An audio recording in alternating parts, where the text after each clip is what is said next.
Assalamualaikum warahmatullahi wabarakatuh. Waalaikumsalam warahmatullahi wabarakatuh. Oke, supaya semangat, mari kita lakukan jajan seperti biasanya ya. Ya, Pak. Silakan berdiri.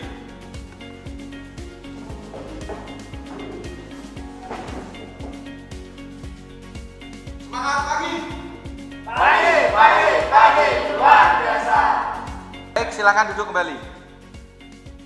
Sebelum belajar, mari kita berdoa terlebih dahulu. Wahyu, silakan dipimpin berdoa. Iya, Pak. Duduk, siap, gerak. Teman-teman, sebelum kita mengawali pelajaran hari ini, marilah kita berdoa menurut agama dan keyakinan kita masing-masing. Berdoa, mulai.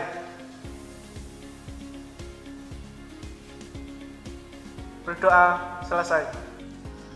Anak-anak, kompetensi yang akan kita pelajari pada hari ini yaitu yang pertama, menganalisa estimasi biaya pekerjaan konstruksi gedung, jalan, dan jembatan. Dan yang kedua, yaitu menghitung estimasi biaya pekerjaan konstruksi gedung, jalan, dan jembatan. Adapun tujuan pembelajaran yang akan kita dapat pada hari ini adalah yang pertama, yaitu menghitung volume pekerjaan konstruksi gedung, jalan, dan jembatan. Yang kedua, mampu menerapkan prosedur analisa harga satuan pekerjaan pada konstruksi gedung, jalan, dan jembatan. Yang ketiga, mampu mengolah data tentang analisa harga satuan pekerjaan gedung, jalan, dan jembatan. Yang terakhir, yaitu mampu mengkomunikasikan tentang analisa harga satuan pekerjaan konstruksi gedung, jalan, dan jembatan. Anak-anak sekalian, kemarin kita telah mempelajari materi tentang rencana anggaran biaya. Siapa yang ingat tentang langkah dalam penyusunan rencana anggaran biaya? Siapa yang ingat? Yogi.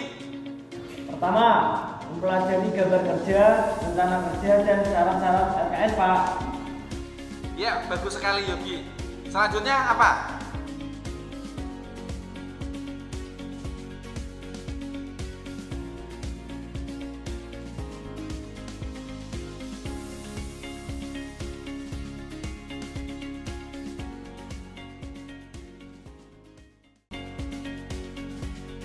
Baik anak-anak, artinya kalian masih ingat materi yang kita pelajari sebelumnya.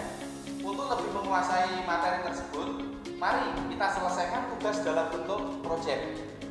Sebelum kita melanjutkan, silahkan kalian membentuk kelompok terlebih dahulu. Baik, kalau begitu, sini kelompok A, sini kelompok B. Oke ya? Ya, Pak. Silahkan kalian duduk berkelompok.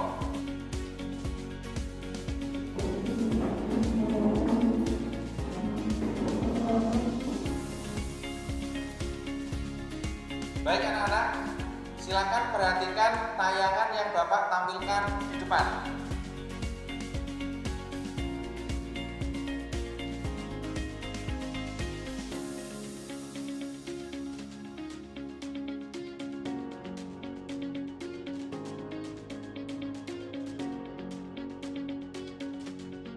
Baik anak-anak, dari tayangan video tadi, informasi apa yang bisa kalian dapatkan?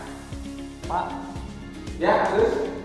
menurut saya itu mungkin gambar sejenis swalayan, tapi Ya. dalam bentuk 3 dimensi. Oke, bagus. Pak, boleh saya menambahkan? Boleh. Silakan Yogi. Tayangan tersebut adalah swalayan atau minimarket yang digambar dalam bentuk 3 dimensi. Karena ini berhubungan dengan mapel estimasi biaya konstruksi, maka kita disuruh untuk merencanakan rencana anggaran biayanya. Bukan begitu, Pak? Oke Yogi, bagus. Wahyu mau menambahkan? Sekedar menambahkan, jika yang dikatakan Yogi tadi dari gambar tersebut, kita disuruh untuk membuat rencana anggaran biaya. Artinya, gambar yang Bapak berikan masih belum lengkap, di mana di situ belum ada gambar denah, gambar tapak, gambar potongan, rencana fondasi, rencana atap, rencana pola lantai, sanitasi, rencana listrik, rencana plafon, dan detail-detailnya. Baik, terima kasih Wahyu atas tambahan informasinya.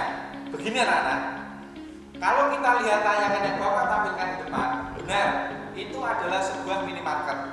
Lebih tepatnya, minimarket Indah Mart, milik dari Ibu Indah Tri Saraswati, di mana unit produksi kita, Art Design, dipercaya beliau untuk mendesainkan minimarketnya dan sekaligus merencanakan anggaran biayanya, atau yang biasa kita sebut dengan RAB. Dari tim perencana UP Art Design sudah selesai mendesain sesuai dengan permintaan beliau, lengkap mulai dari benang, tampak, potongan, rencana fondasi, rencana atap, plafon, listrik, sanitasi, dan detail-detailnya. Termasuk juga gambar 3 dimensinya. Lantas, tugas kalian adalah merencanakan rencana anggaran biaya beserta time schedule-nya. Untuk menyelesaikan tugas tersebut, Bapak persilahkan kalian berdiskusi dengan kelompoknya dan silahkan dibaca literatur yang ada. Bapak juga akan bagikan gambar kerja ya, dan analisa harga satuan untuk mempermudah tugas kalian nantinya.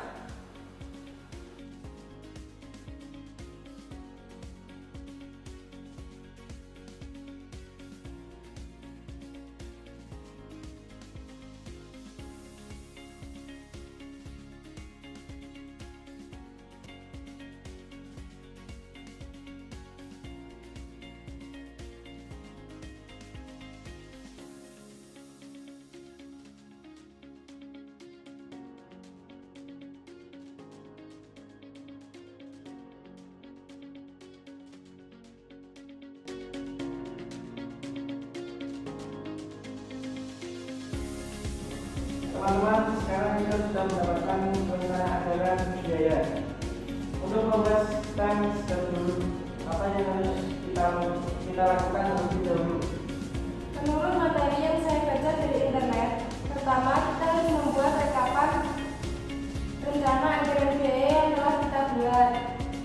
Kita langsung saja membuat kolom untuk menampilkan nilai bobot masing-masing pekerjaan yang terdapat pada proyek tersebut.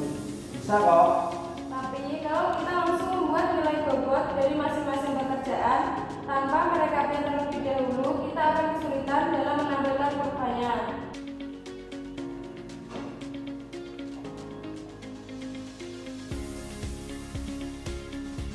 Sudah sampai mana pekerjaannya, Kakak?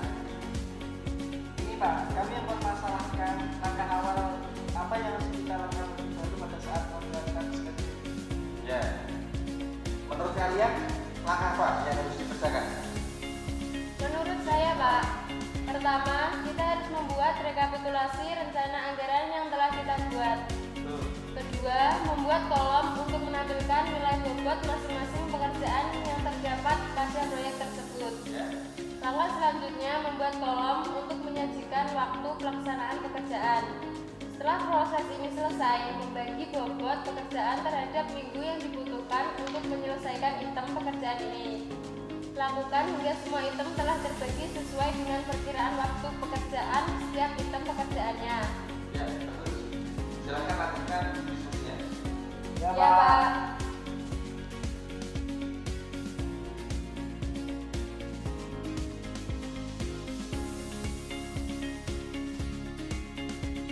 Baik anak-anak, apakah sudah selesai dalam merencanakan anggaran biaya dan time schedule-nya? Ya, Pak. Baik, Bapak minta ada salah satu kelompok mempresentasikan ke depan dari hasil pekerjaannya. Kami Pak, dari kelompok A. Oke, silakan maju ke depan, kelompok A.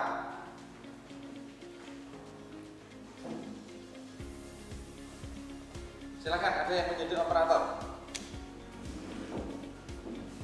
Kami dari kelompok A akan mempresentasikan rencana anggaran biaya yang kami buat dari minimarket Indah Mart milik dari Ibu Indah Tri Saraswati. Silahkan lihat slide di depan. Slide ini merupakan hasil perhitungan pekerjaan pembangunan minimarket Indah Maret dari kelompok A. Sebagai berikut. Yang pertama, pekerjaan persiapan. Jumlah biaya Rp910.000. Yang kedua, pekerjaan tanah.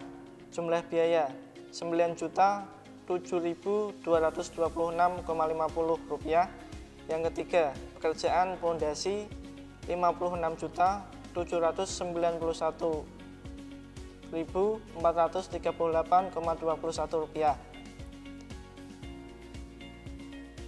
Yang ke-11, pekerjaan lain-lain. Jumlah biaya Rp14.335,60. Jadi total keseluruhannya adalah Rp377.115,95,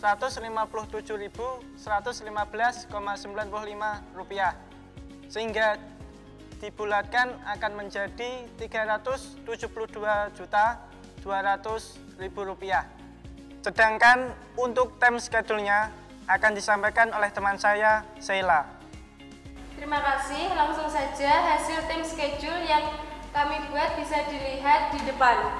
Kolom pertama adalah uraian pekerjaan yang isinya semua uraian pekerjaan yang kita ambil dari rekapitulasi RAB.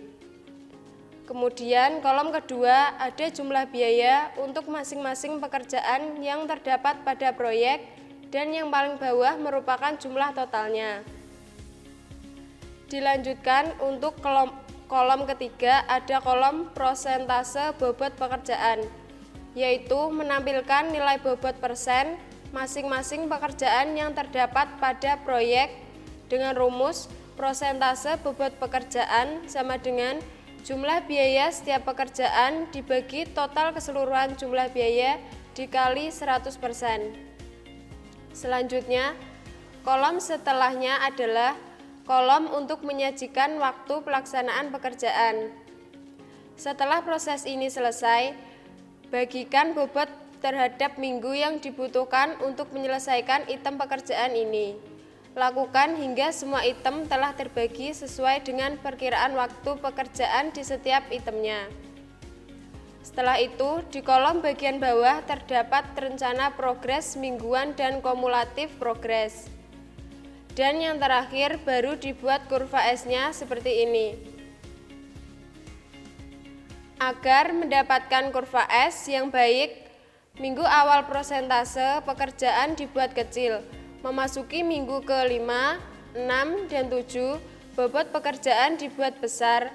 Kemudian akhir minggu pekerjaan bobotnya dibuat kecil, sehingga hasilnya akan menyerupai bentuk S seperti ini.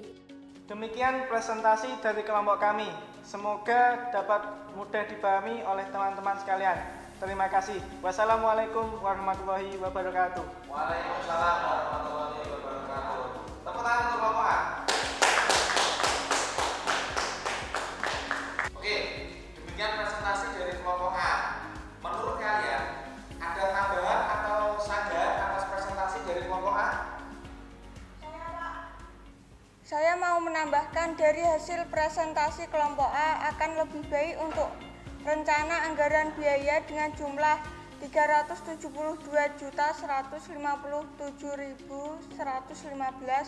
tidak dibulatkan menjadi Rp372.200.000 karena pembulatannya terlalu tinggi, harusnya menjadi Rp372.158.000. Dan yang kedua, untuk time schedule harusnya dilengkapi tanda tangan oleh owner sebagai pengesahan atau persetujuan. Jangan hanya tim teknis pembuat time schedule saja. Mungkin itu tambahan dari saya. Terima kasih. Oke, bagus sekali tambahan dari Maulida. Memang harusnya untuk rencana anggaran biaya pembulatannya per 1000. Dan untuk time schedule-nya dibubuhi tanda tangan atau pengesahan dari owner. Nanti untuk kelompok A, apakah bisa memperbaiki? Oke, kalau begitu tepuk tangan untuk kita semua. Silakan bisa kembali ke tempat masing-masing. Oke, anak-anak sekalian, jadi kesimpulan apa yang dapat kita ambil dari pembelajaran kita hari ini? Ya, Maulida. Untuk bisa merencanakan rencana anggaran biaya, kita harus bisa membaca gambar kerja dengan baik dan benar. Oke, ada yang lainnya? Saya, Pak. Ya. Dibutuhkan kecermatan dan ketelitian dalam menghitung volume pekerjaan. Oke, bagus sekali jawaban dari kalian. Baik, Bapak akan bertanya kembali, apa fungsi rencana anggaran biaya? Siapa yang bisa menjawab? Saya, Pak. Yogi. Fungsi rencana anggaran biaya adalah sebagai acuan dasar pelaksanaan proyek, mulai dari pemilihan penyedia atau kontraktor yang sesuai, pembelian barang atau jasa, sampai pengawasan lelang agar berjalan sesuai dengan rancangan dan kesepakatan awal atau kontrak. Bagus. Artinya kalian sudah paham apa itu fungsi rencana anggaran biaya dan bagaimana cara merencanakannya. Anak-anakku sekalian, pembelajaran kali ini saya kira cukup sampai di sini. Untuk pertemuan minggu depan, kita akan merencanakan anggaran biaya untuk jalan dan jembatan. Bapak minta kalian pelajari dahulu modulnya di rumah. Ya. Itu saja pelajaran kita hari ini. Sebelum kita tutup, mari kita berdoa terlebih dahulu. Wahyu, silakan dipimpin untuk berdoa.